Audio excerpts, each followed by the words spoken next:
Hi, welcome to this lesson on number patterns, infinite geometric series. So what is an infinite geometric series?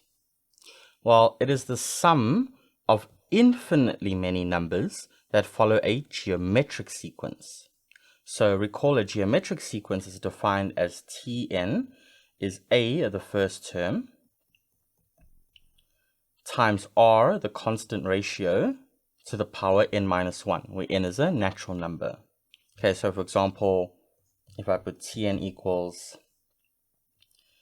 2 times a quarter to the power n minus 1, where n is a natural number, here the first term a is 2, and the constant ratio r is a quarter. So an infinite geometric series can either what we call converge to a finite number or diverge. So it'll converge to a finite number. Okay, so like 3, 7, negative 2, 1.43, a number that we are used to, or it'll diverge to positive or negative infinity. Okay, so those are the two cases that can happen. We are generally interested when something converges, and there are criteria which we will see later on when it comes to infinite geometric series, when it converges and when it diverges. But to give you a sense of when something could converge when you're counting infinitely many numbers, because when you think about it, and this is the way the ancient Greeks thought about it in Zeno's paradox, which I'll get to now, it was a bit mind-blowing back then to think that if you could add infinitely many numbers that you get something finite. It just didn't really sit well with ancient mathematicians back then.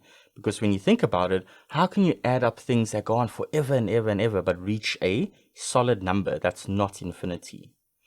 Okay, so the way we thought about it, and this is due to the mathematician and philosopher Zeno, he said, well, imagine that you start off with running a race, okay, and you begin at the starting line.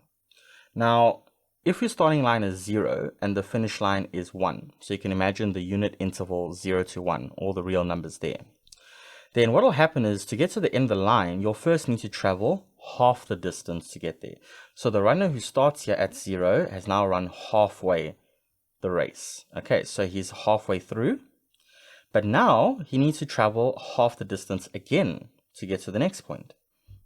So from a half, he travels half of a half, which is a quarter distance.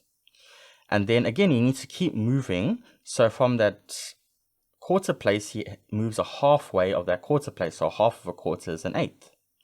Right, so he's going to keep moving in these intervals. So he's starting at 0, then he goes halfway, then he goes half of halfway, which is a quarter, then half of halfway, which is an eighth, and then so on. Half of an eighth is 16th, and so on. Now, these are infinitely many terms that he could go on, but eventually he has to finish the race. Okay, so that was the sort of intuitive physical way of thinking about how you're summing up little parts infinitely many times, but you can eventually reach the end. Right, and then this sum eventually would converge to the number 1 because that's where he will end the race. So that's the way we think about when it comes to infinite geometric series, is that we can see that if the first term is a half, then to get to the next term and next term, we're just multiplying by a constant ratio of a half. So a is a half, the constant ratio is a half. Okay, so we're going to explore how a geometric series, when added up infinitely, could either converge to a finite number, such as this example of Zeno's paradox, or when does it diverge to positive or negative infinity. Because think about this geometric sequence, for example. If I start off with 1, and then I multiply every term by 2, so then it gets 2, 2 times 2 is 4, 4 times 2 is 8, 8 times 2 is 16, so on. Okay, so the first term is 1, and the constant ratio is 2. Now, if you add up all these terms, 1 plus 2 plus 4 plus 8 plus 16, infinitely many times, this will definitely converge to positive infinity. So we're going to have a case study and see, well, when can a geometric series actually converge to a positive number if we add it up infinitely many times?